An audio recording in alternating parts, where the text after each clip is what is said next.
5, 4, 3, 2, 1.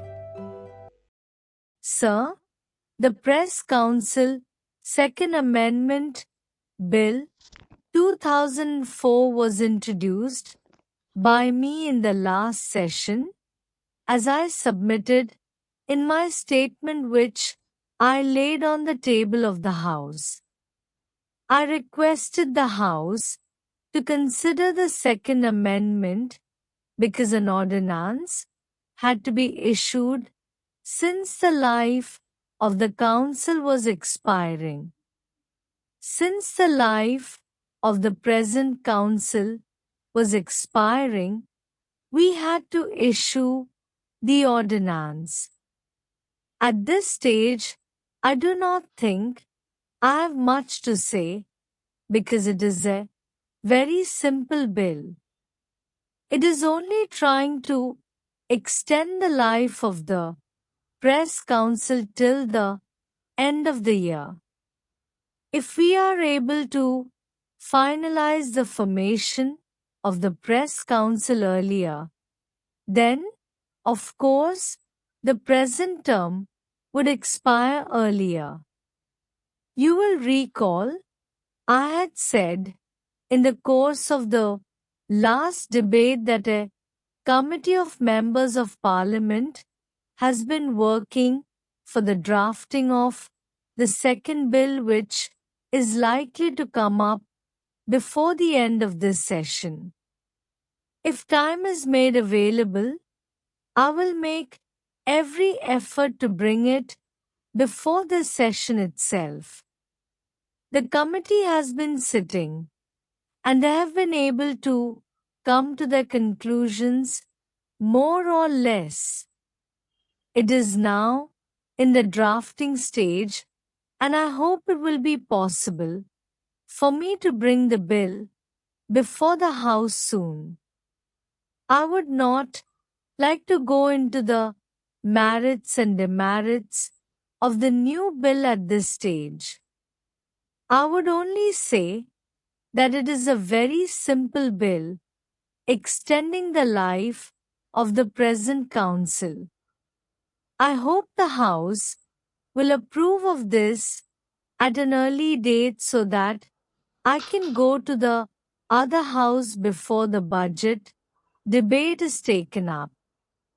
Mr. Deputy Chairman, I welcome the Minister's statement that before this session ends, the government would be in a position to bring the comprehensive Press Council Amendment Bill before this House for consideration because that would be the proper occasion for discussing the working of the Press Council in depth.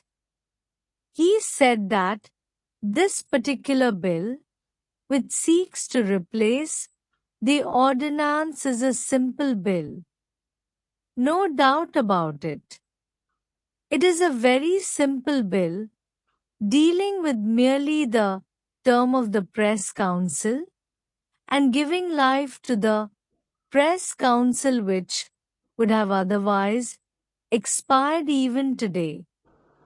I do not object to the contents of the bill, but I take strong exception to the procedure followed by the government in this regard.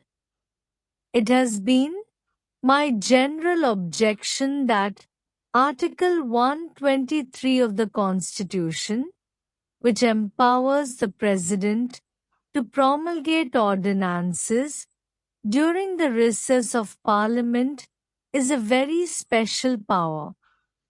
It is an extraordinary power which has to be exercised with very great caution and care and only in an emergent situation. Unfortunately, with this government, Article 123 has become a matter of routine.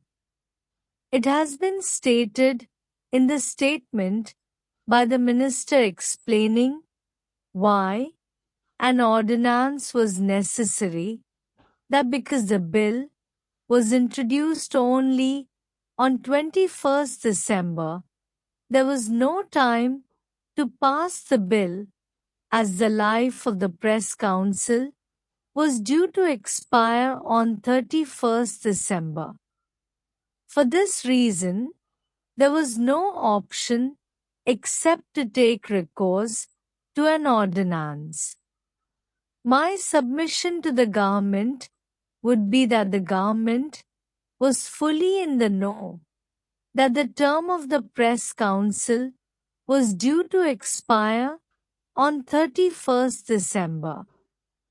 This was not something which suddenly came out.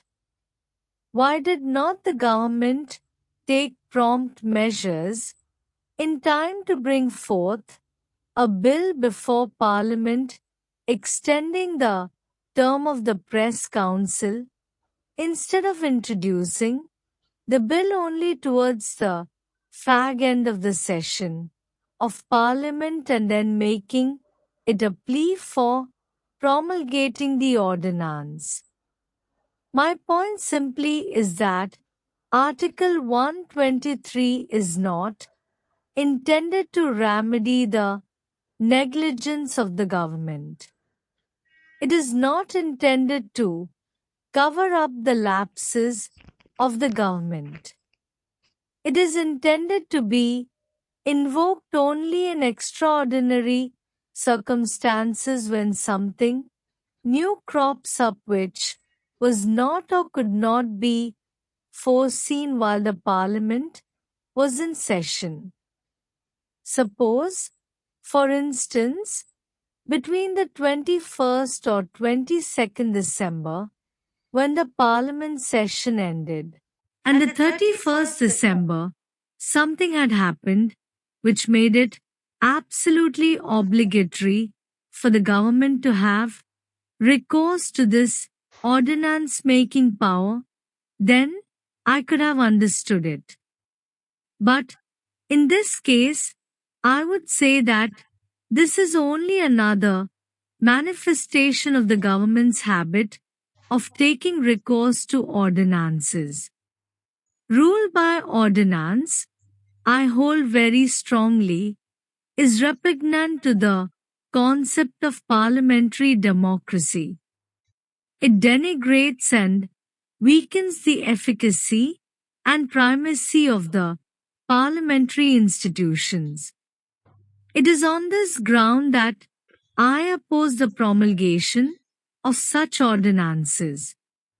The Press Council has been in existence for 9 years now, and it was in 2005 that the Press Council Bill was passed.